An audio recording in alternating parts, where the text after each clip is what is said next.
Et donc, Rabban Shimon ben Gamliel enseigne Lishvatecha veshaftu, mitzvah lechol shevet veshevet, liyot dan et shifto. Et donc, ce dont on déduit ce que nous avons vu tout à l'heure, qu'il faut que les juges d'une tribu appartiennent à la tribu. Nous avons souvent parlé de ce genre de problème, c'est-à-dire qu'il est tout à fait inconséquent que des juges roumains jugent des juifs marocains. Pas parce que les juges roumains ne connaissent pas la halakha, ils ne connaissent pas les Marocains. Mais si vous avez un juge de Lille qui va juger des Marseillais, alors le juge va dire aux Marseillais, mais vous avez bien dit telle ou telle chose. Il dit, oui, mais c'est comme ça qu'on parle chez nous, ça ne veut rien dire. Alors, est-ce que c'est vrai que ça ne veut rien dire, ou est-ce que c'est qu'il faut prendre cela au sérieux? Ben, si tu n'es pas Marseillais, tu ne sais pas. Parce que non seulement il y a le parler au niveau patois, au niveau langue locale, mais il y a aussi les habitudes de langue. Et lorsque le juge va entendre quelqu'un dire une chose, s'il n'est pas familier, mais familier au sens profond de l'esprit, de la nefesh, des gens qui se présentent devant lui, ben, il ne saura pas quoi dire. Il ne comprendra rien à ce qui se passe. C'est pareil pour les médecins. Un médecin, s'il ne connaît pas le nefesh de la personne qui est en train de soigner, il passe à côté. Hein. Également. Mes parents ont pris des médecins juifs parce que je parle dans le vide, sinon. Veshaftu et ha'am. Alors, ici, nous avons une indication du Midrash qui est très importante. Il dit Veshaftu et ha'am. Alors, a priori, c'est bien entendu le rôle des juges. On dit Veshaftu et ha'am ba'al kocham. Alors, c'est un Rashi très difficile. Pardon, c'est un Midrash très difficile. Parce que le Midrash dit et ils jugeront malgré eux.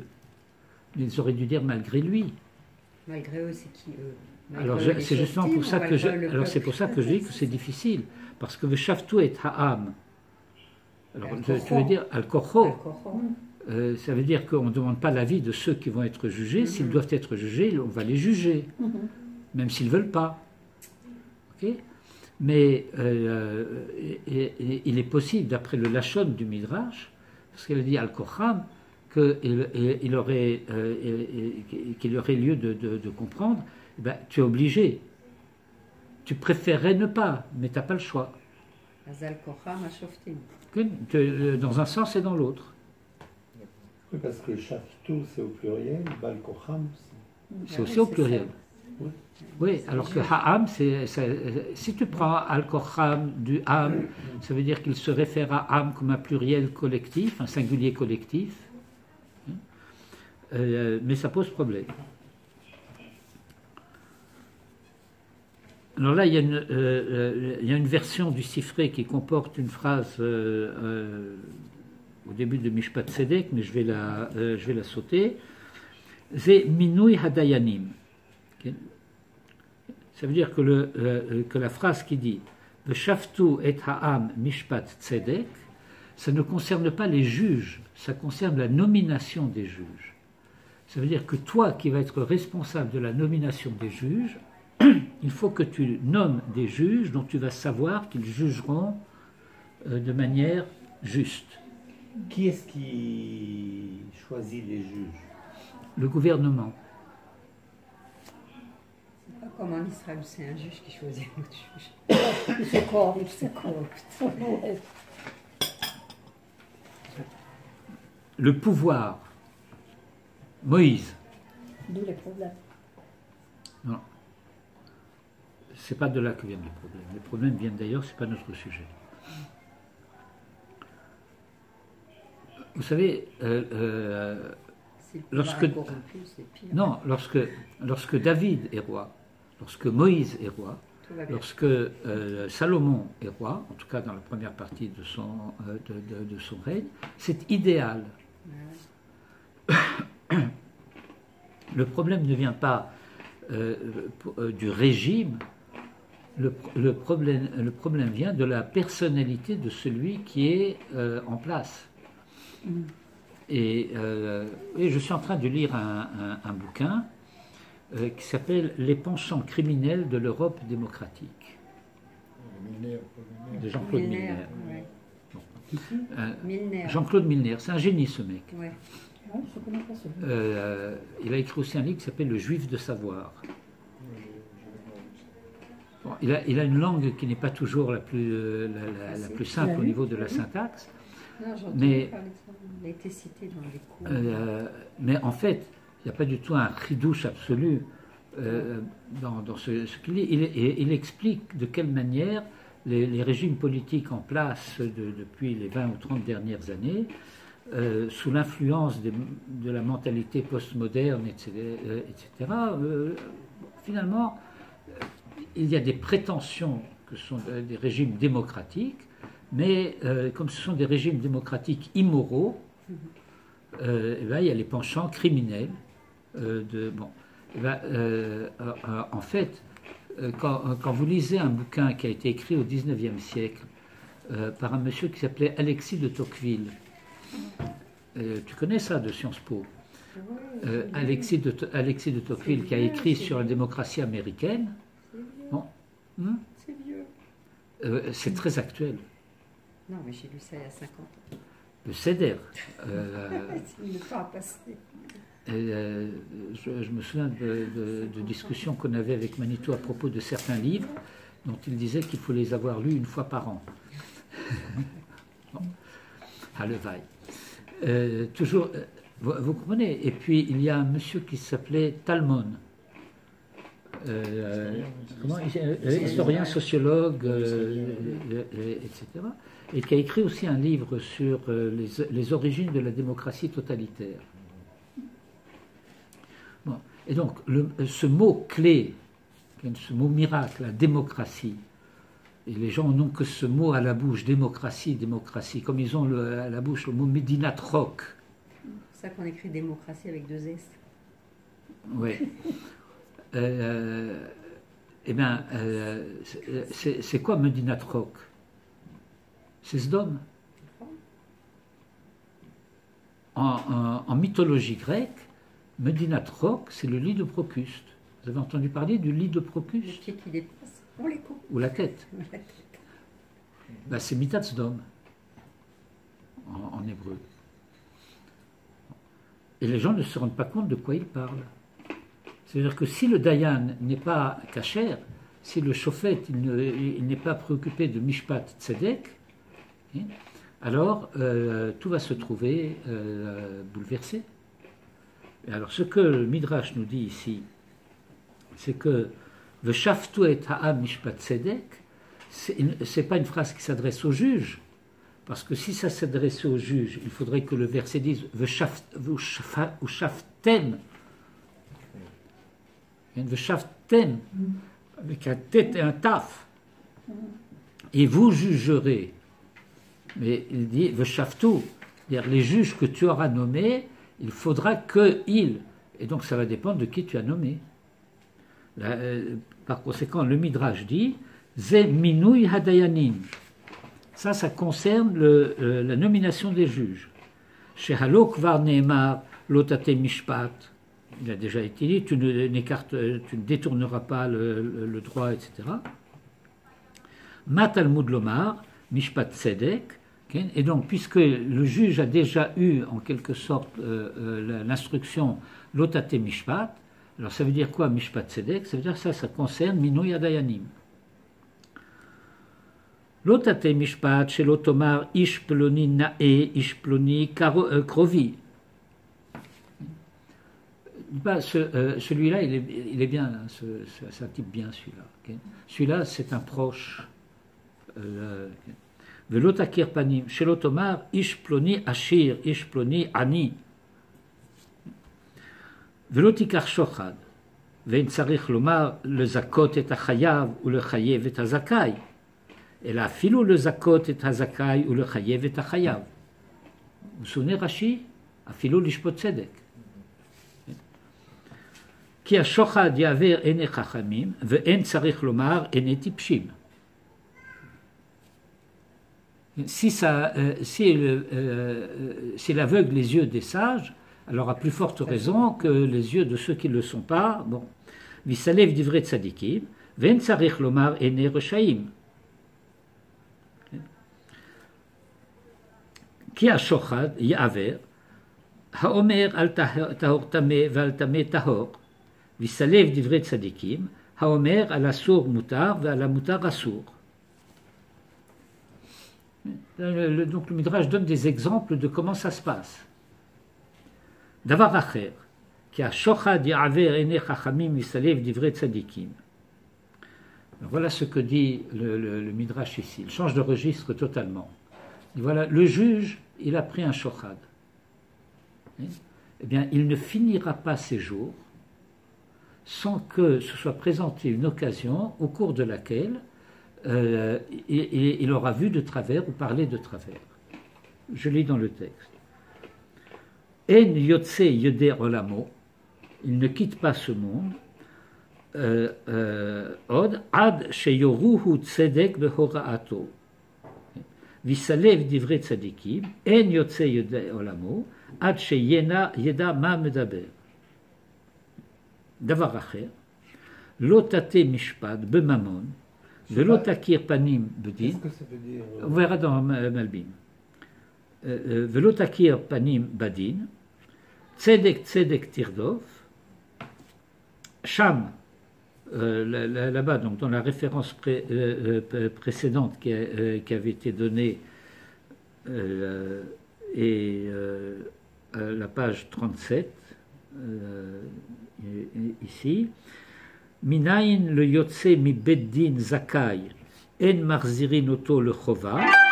D'où savons-nous que lorsque quelqu'un est sorti acquitté d'un tribunal, eh bien, il ne va pas être ramené devant le tribunal pour être condamné après avoir été acquitté. Le Talmud lomar tzedek tzedek tirdov. Yatsa chayav minayin she marzirim oto. Alors peut-être tu pourrais croire que puisqu'il a été innocenté, acquitté, et qu'on ne le ramène pas, alors peut-être que s'il a été condamné, là non plus on ne va pas le ramener, ben non, c'est le contraire. Il a été condamné, et voilà qu'on a des raisons pour lesquelles on pense que...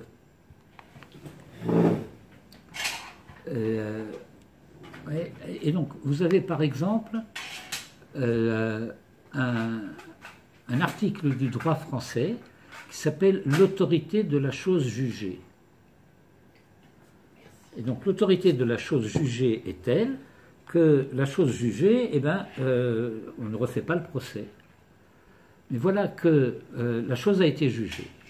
Et puis il a été condamné. Et puis maintenant on est allé prendre le café. Les juges. Et on discute entre nous. Il n'y a pas de fait nouveau. Dans le droit français, il y a un fait nouveau. Alors, on peut rouvrir le dossier. Il n'y a pas de fait nouveau. Il y a une idée nouvelle qui se fait jour au travers de la discussion. Alors, cette idée nouvelle, si elle vise à condamner quelqu'un qui a été acquitté, eh bien, on n'en tient pas compte. Mais si ça peut innocenter quelqu'un qui a été condamné, là, et donc, ça veut dire, c'est ça, tzedek, tzedek. Donc ça veut dire que c'est pas dans les deux. Oui, c'est pas symétrique. Yatsa chayav minayin shemarzirim oto le zakot, sheneemar tzedek tzedek tirdov. Davar acher, autre explication. Sham lamed bet, ve sham nun. Ce sont encore deux autres références dans la Gemara qui traitent de ce sujet. Tzedek tzedek tirdov. Halech achar beddin sheyafe achar beddino shel Rabban Yochanan ben Zakkai vachar beddino shel Rabbi Eliezer. C'est-à-dire que ça veut dire alors, rappelez, Rashi a cité ça, Halech beddin yafe. Tu as l'exemple, qu'est-ce que c'est un beddin yafe? C'est comme le beddin de Rabban Yochanan ben Zakkai ou le beddin de Rabbi Eliezer. Le man tichye ve yarashta et haaretz. Melamed chez Minouy Hadayanin, Kedai, le Hachayot et Israël ou le Hoshivam al Admatam. Rashi a cité cela in extenso. Il n'a pas cité la fin. Velo shelo le Hapilam Bacherev. Les attentats à l'arme blanche. Alors on va prendre Malbim. Malbim va suivre l'ordre du Midrash. Waouh. Bon, écoutez, un quart d'heure. Un quart d'heure. Bah, ne serait-ce que le début. Ça va vous permettre déjà de pressentir un petit peu comment ça va. La langue n'est pas très difficile. C'est un esprit très systématique et organisé. Shoftim v'shoterim titen lecha. Kvar niskar shetzarich sheyeh lahem beddin. Dans Parshat Shemot, on a parlé souvent, et ils se présenteront devant le tribunal, et à plusieurs reprises, on sait qu'il faut qu'il y ait des juges.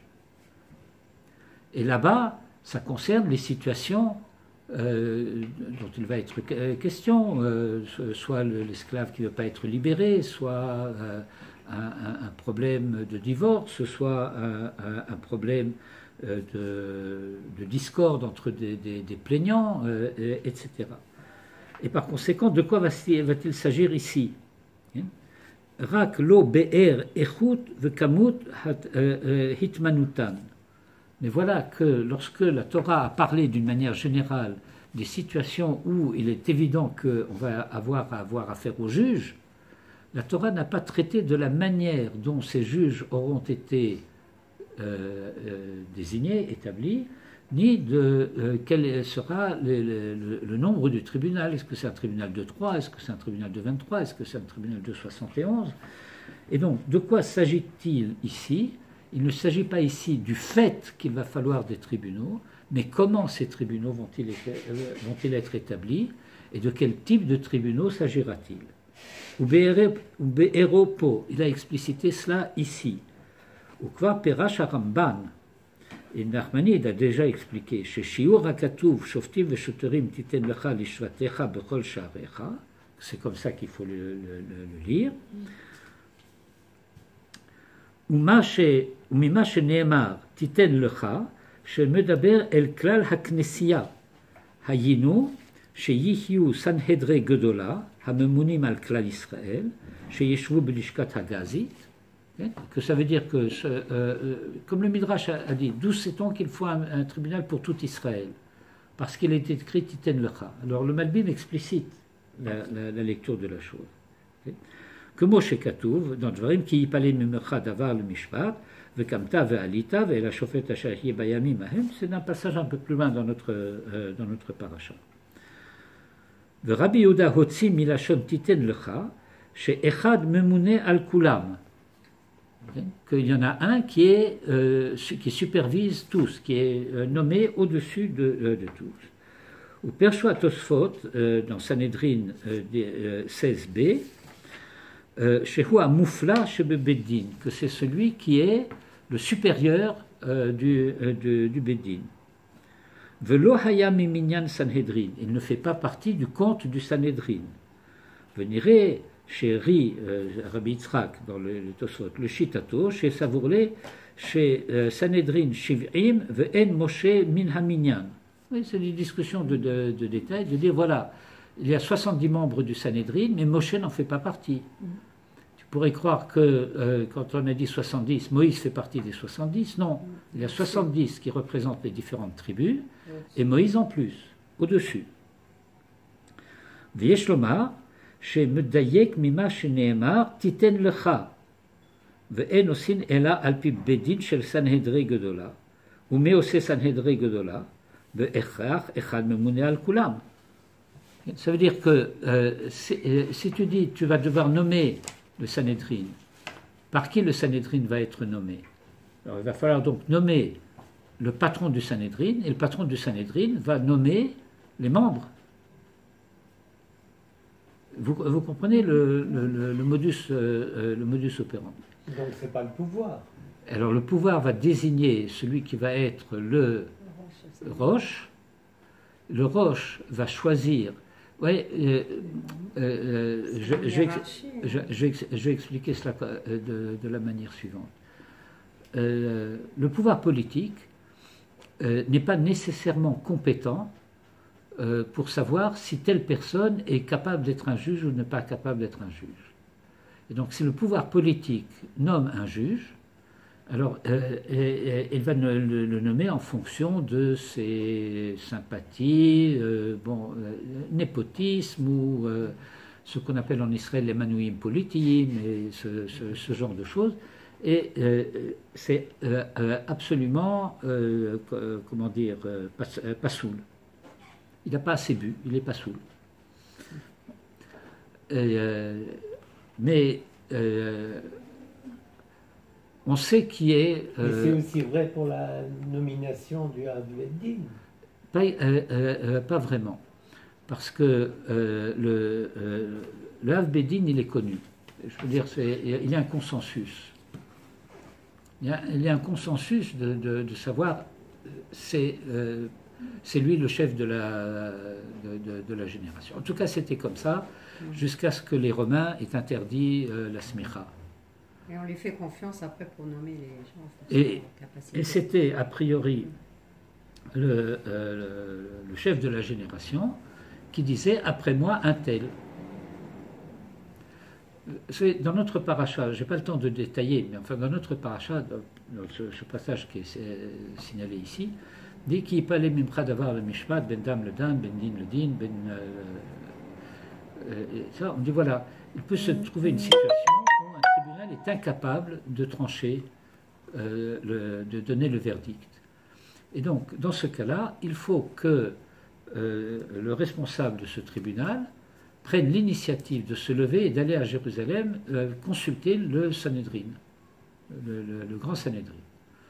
Et le grand Sanhédrin va lui expliquer le Dvar HaMishpat, dire voilà comment il faut faire. Et la Torah va dire Lot asur menadavar asher yoru lecha yamin usmol. Tu ne devras pas te détourner de ce qu'ils t'auront enseigné, ni à droite ni à gauche. Ni à droite du côté de la Kula, ni à gauche du côté de la Qumra. Et la logique de la chose est la suivante, c'est que, étant donné que tu ne savais pas comment trancher, il y a fort à prévoir que tu n'auras pas compris vraiment pourquoi le tribunal de Jérusalem a dit c'est comme ça. Mais tu n'es pas capable de juger puisque tu n'avais pas compris ça. Donc, il y a des situations où il faut accepter de faire comme on t'a dit et de ne pas t'écarter ni à droite ni à gauche du verdict qui aura été donné. Du verdict, c'est-à-dire de la manière d'agir, de la manière de faire, mais pas de la manière d'enseigner. Le Zaken Mamré, vous connaissez la notion de Zaken Mamré? Le Zaken Mamré, c'est quelqu'un qui, volontairement, en connaissance de cause en tout cas, va décider de faire autrement que ce que le Beddin de Jérusalem a dit. Il est passible de la peine de mort. Ouviyata Aram, etc. Ça veut dire que pour le verdict, c'est comme ça qu'il faut faire. Mais ça n'empêche pas que dans son Beth Midrash, il puisse enseigner les raisons pour lesquelles il aurait pu penser que ça devait être autrement. C'est-à-dire que la décision du Beddin de Jérusalem, ça ne veut pas dire pensée unique, ça ne veut pas dire qu'on va établir un tribunal des Machashavot et des Machashefot. Ça ne va pas être la chasse aux sorcières. Ah, tu as dit une chose comme ça, allez, hôpital psychiatrique. Non, il y a une halakha, et pour la halakha, il faut qu'il y ait l'unité. Si tu en es capable, tu vas devoir aussi expliquer pourquoi le Beddin de Jérusalem a expliqué que la halakha devait être comme ils ont dit. Mais en tout état de cause, tu as parfaitement le droit d'enseigner les raisons pour lesquelles tu aurais pu penser que ça devait être autrement. Mais halakha le maaseh, comme le Beddin de Jérusalem a dit. Et donc, cette chose-là, c'est qu'il faut comprendre qu'il y a une responsabilité politique de ceux qui vont avoir à faire qu'il y ait des tribunaux en Israël.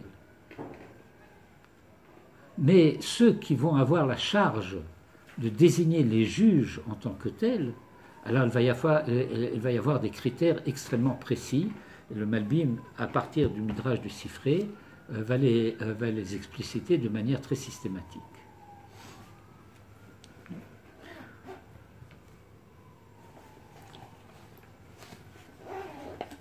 Et donc, nous étions arrivés à la ligne 25. De Rabbi Yehuda Hotzi Milashon Titen Lecha, chez Echad Memouné al Kulam, ou Pershot Osot, on a déjà lu ça. Ve'en osin ela alpi bedin shel Sanhedre Gedola, ligne 28. Ou mi ose Sanhedre Gedola, behechach Echad Memouné al Kulam, vehu memane Sanhedre Gedola. Ou mevi re'aya, vehine Amaryahu Choen Arosh, כן נראה להגיע, ואגב מביא סוף הפסוק, לעניין שצריך שוטרים, ואמר עוד לשבטיך, שיהיה בית דין מיוחד לכל שבט. ונפקא מינה, שאם נחלקה עיר אחת לשני שבטים, on en déduit que si une ville a été divisée entre deux tribus, כמו ירושלים, צריך בית דין מיוחד להשבט. והוא כרבי יוחנן בסנהדרין, à la page 111a, B. שחולקים עיר אחת לשני שבטים. ופירש הרמב"ן, נחמני dans son commentaire sur la Torah explique, שאף על פי שיש בית דין בכל עיר, בית דין של השבט, יש לומר דין בית דין הגדול לאותו שבט, היכולים לחוף את בעל הדין שיעמדו לפניהם. Le fait qu'un tribunal va avoir autorité pour contraindre les plaignants à se présenter devant lui et pas devant l'autre tribunal. Devant lui, c'est-à-dire la situation ici peut être complexe. Il y a le Beddin dans la ville du Shevet et le Beddin dans la ville du Shevet. Maintenant, comme j'ai expliqué tout à l'heure, ce n'est pas nécessairement tous les jours et à toutes les heures les mêmes juges qui siègent. Et donc, la cour devant laquelle tu dois te présenter, ça on peut t'imposer, c'est celle du Shevet, dans la ville. Maintenant, quel tribunal à l'intérieur de cela, ça tu peux aller Chachar Beddin Yafé. וכבר מוזכר בהוריות דינים מיוחדים בשבט שעשה על פי הוראת בית דינו, ממה שנאמר בכל שעריך, מבואר שצריך להעמיד שופטים בכל עיר ועיר, ואחר שאמר שופטים ושוטרים, מבואר שהוא הדין שהשוטרים יהיו בין לסנהדרי גדולה, בין לסנהדרי השבט, ובין לשופטי עיר ועיר. C'est-à-dire qu'il montre de quelle manière les choses se déduisent les unes des autres d'après la cohérence des versets eux-mêmes. Bon, je vais m'arrêter là. Alors, si on peut commencer à l'heure, on pourra finir à l'heure aussi. On était là alors? On était tous là alors? Ouais, moi j'étais là.